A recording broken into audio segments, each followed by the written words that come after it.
Hey guys, something a little bit different today. I've got a lot of DC Multiverse figures at the moment, not as many as some, but still quite a few. And we all know Todd McFarlane loves making Batman figures, and I certainly love buying them for some reason. So I thought I would today do my top 10 list of my favorite Batman figures that Todd McFarlane has made in the DC Multiverse line. So it's probably important to establish some of the ground rules that I had in mind. So first off, I'm really only talking characters that are called Batman or have gone by the name of Batman. It doesn't have to be Bruce Wayne, you know, in every case, but more likely than not, it will be Bruce Wayne. But what I'm not going to include, I think, are variants of Bruce Wayne where he's merged with another character, you know, Batman merged with the Flash, or, you know, with Aquaman or Doomsday, or, you know, the Joker as the Batman who laughs, or as the infected Batman.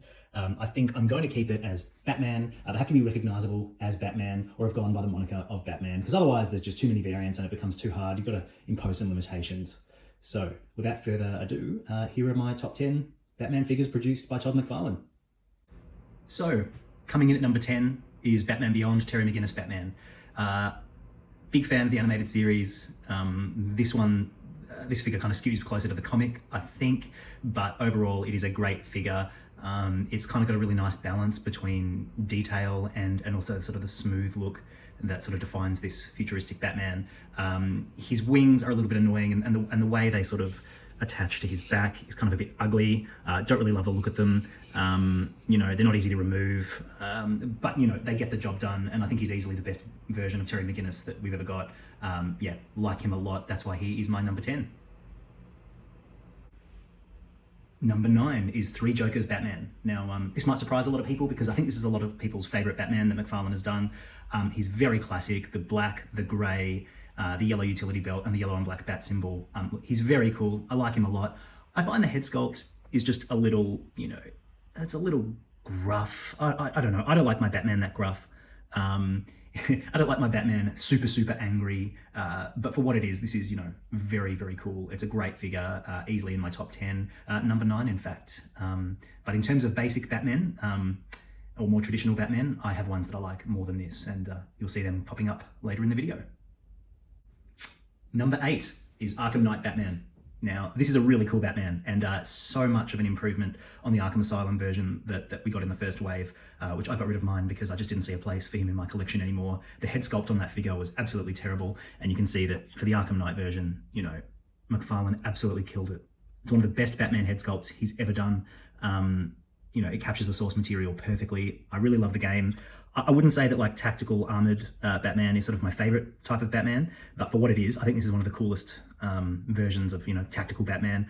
I love the gold utility belt, his accessories. He came with a few, they're not all pictured here. The one thing I don't like about him, there's two actually, his legs are just really weird and weirdly shaped and not that well articulated. They look too skinny for his body, in my opinion. He looks really top heavy. And this cape is just, there's a lot going on. I think there's too much sculpted folding there. It really weighs him down. Yeah, and it's not my favorite cape. Overall, great figure. I know there's an Arkham City Batman coming soon. The head sculpt on that looks incredible. I think he's kept the same body buck with the weird legs. So we'll have to see how that goes. But yeah, look, a solid number 8, and I'm really glad I have him. So, number 7. This is the Black Adam Page Punches Lee Bermejo inspired Batman. So this is the Batman sort of in that Lee Bermejo style that you'd see in Batman Damned, or in the Black Adam comic that came with this figure. It's a very particular design, you know, tactical, lots of leather, lots of stitching, that big chunky bat symbol, the sort of helmet look for the cowl. You'll see it's got kind of a greeny tone rather than a grey tone, which it kind of is a point of difference, which I quite like. And look at this cape. Look how rad this cape is. Really captures the Lee Bermejo art incredibly well. He's a little stocky and a little short. Like, his proportions are a little odd, and his face looks very like gruff. But yeah, it captures the art beautifully. He's a great figure, and I hope McFarlane does more figures that actually, you know, deliberately capture a specific artist art style, because yeah, he killed it with this one. Okay, my number 6 is Hush Batman. So this came in the 2-pack with Hush. This is a really controversial figure. It comes only in a 2-pack. There's no single version yet. In the United States, there seems to be a production defect which had these elbow hinges here in black, as well as the rest of his forearms. Luckily in Australia, you know, that didn't seem to be an issue, so I got lucky, but gosh, that would really annoy me if he had sort of black elbow hinges. What I've got here is a really cool figure. It captures the Jim Lee style really, really well. Love that black bat symbol. I love that gold utility belt. The cape looks awesome. Everything looks awesome, except that head. I mean, it's so close. It's so close to being perfect, but that face, look at that face. He just looks so mad, but like in a weird, dumb way. He looks derpy. I don't know. It's really close. If they gave him a more stoic expression, I think he'd be, you know, close to my favorite. You know, he's very, very cool. You know, and the other thing I would say is probably that head. It's one of those head joints where you don't get any rotation at the chin. It's all just one big piece. So he only rotates at the neck, which kind of leads to weird gappiness there. When you see, look at that, that just looks bad. And he's just not the most fun to pose in the head area, and that expression sort of, yeah, doesn't help. So that is why Hush Batman only makes it to 6 on my list. Coming up at number 5 is Jean-Paul Valley AZRAEL Batman. I sort of wondered if this was skirting the rules of what constitutes Batman, because, you know, this technically is AZRAEL wearing Batman's armor, but he did go by the name of Batman in the comics for a while, and I really love the figure, so it's my list, and I'm including him as a Batman figure. And what a great Batman figure he is. As I said in my review, I love the sculpt.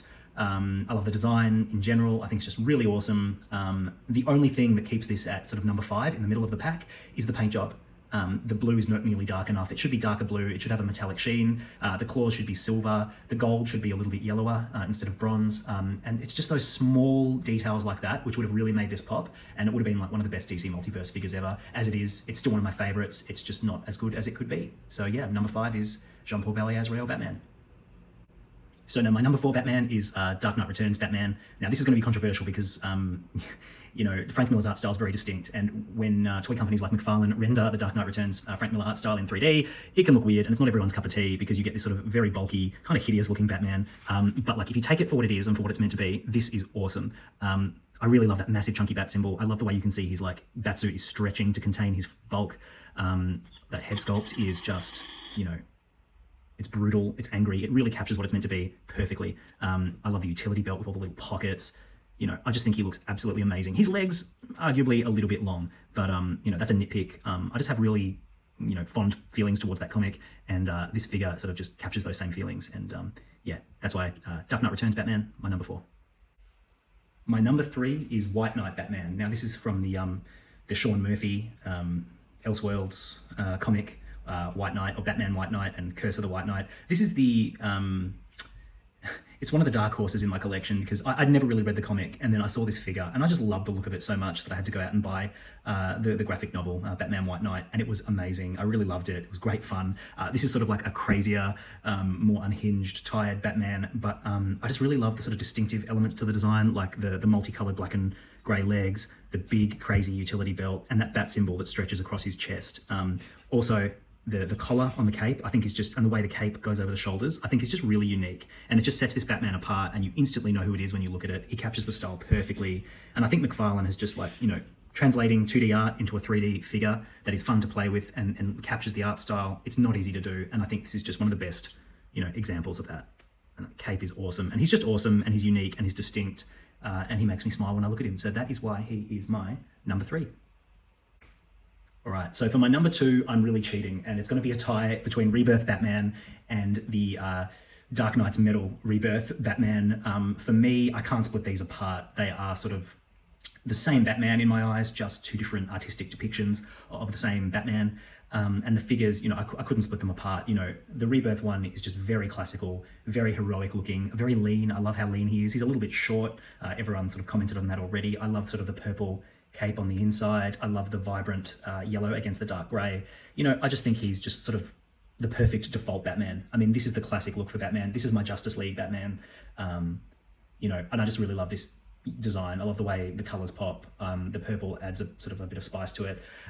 Yeah, I love him. And the, you know, Capullo version from Dark Knight's Metal is just an amazing figure. Look at all that battle damage. Look at the torn cape. That really gruff head sculpt, which, you know, normally I wouldn't like, but given the source material, it's perfect. He comes with these gnarly battle axes. He just, you know, he looks windswept. He looks like, yeah, you know, he's just great. I love him. So yeah, Rebirth Batman, the Dark Knight's metal version, and the classic Rebirth, they are my tied for number 2 favourite Batman figure. Okay, so before we get to my favourite Batman figure, I thought I'd do some honourable mentions.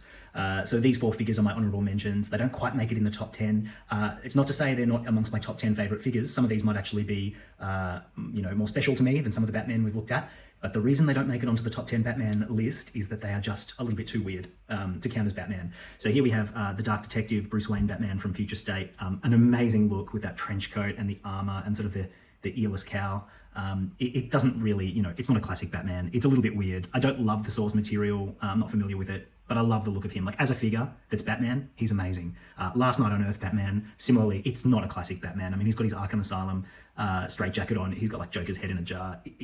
This is not classic Batman, but what an amazing depiction of the art. Like, he's just so cool, so unique, nothing else like him. And the same can be said for, Death Metal Batman over here, with his massive scythe and his like leather jacket. Awesome. It's not my Batman. It's not my sort of preferred depiction of Batman. It's a little bit edgelordy, but like as a figure, amazing. And I'd say the same thing for the Grim Knight. Like, Batman with guns. I'll do it, as you'll see in a moment. I'll do Batman with guns, but this is a bit overkill for me. It's a very cool figure, very hard to find these days, and I like him a lot. I think that head sculpt is a little odd. I mean, look at his forehead. He should see a doctor. But like, yeah, very cool. Just all of these are great figures, just not in my top 10 Batman. So they get the honorable mentions. Yep. So my number 1 favorite Batman figure produced by Todd McFarlane in the DC Multiverse line is FLASHPOINT Batman, which is, arguably not really Batman at all. It's Thomas Wayne Batman from the FLASHPOINT storyline. And he's a Batman with guns, which usually wouldn't be my thing, but I just can't deny how well this figure's been executed. He looks exactly like he's meant to look. That splash of red with the holsters and the utility belt and on the bat symbol looks great. The head sculpt just looks so menacing and accurate. He's one of the last McFarlane Batmans with guns, or figures with guns in this line, which sort of makes him feel a bit special. The tips on the cape. He's just, perfect execution of what it's meant to be. And I just have a very soft spot for this Batman.